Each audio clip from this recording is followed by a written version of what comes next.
Russia releases 10 foreigners captured in Ukraine after Saudi mediation, Riyadh says. Russia on Wednesday released 10 foreign prisoners of war captured in Ukraine following mediation by Saudi Crown Prince Mohammed bin Salman, the Saudi Foreign Ministry said. The freed prisoners were American, British, Croatian, Moroccan and Swedish nationals, the ministry said in a statement, adding that a plane carrying the prisoners landed in the kingdom.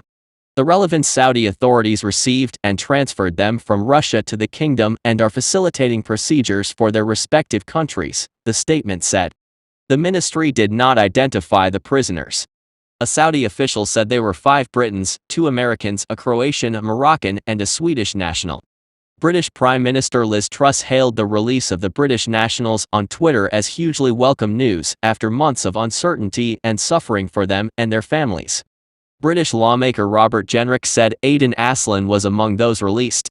He was captured earlier this year, then sentenced to death by a court in the self-proclaimed Donetsk People's Republic, DPR, one of Russia's proxies in eastern Ukraine. Russia also released U.S. citizens Alexander Druk, 39, and Andy Wynn, 27, a family representative told Reuters on Wednesday.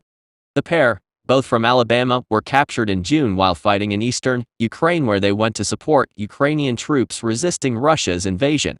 Large numbers of foreigners have traveled to Ukraine to fight since Russia's February 24 invasion. Some of them have been caught by Russian forces, along with other foreigners in the country who say they were not fighters.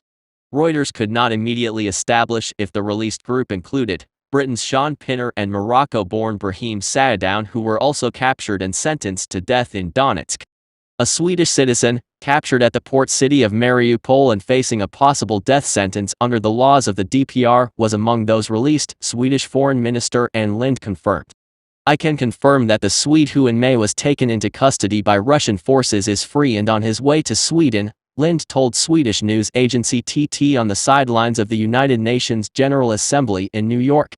Prince Mohammed has maintained close ties with Russian President Vladimir Putin, including within the framework of the OPEC plus oil producers group, despite heavy pressure from Washington, Riyadh's traditional ally, to isolate Russia.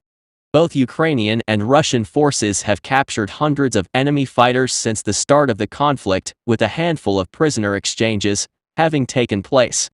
The head of the UN Human Rights Mission in Ukraine said earlier this month that Russia was not allowing access to prisoners of war, adding that the UN had evidence that some had been subjected to torture and ill treatment that could amount to war crimes. Russia denies torture or other forms of maltreatment of POWs.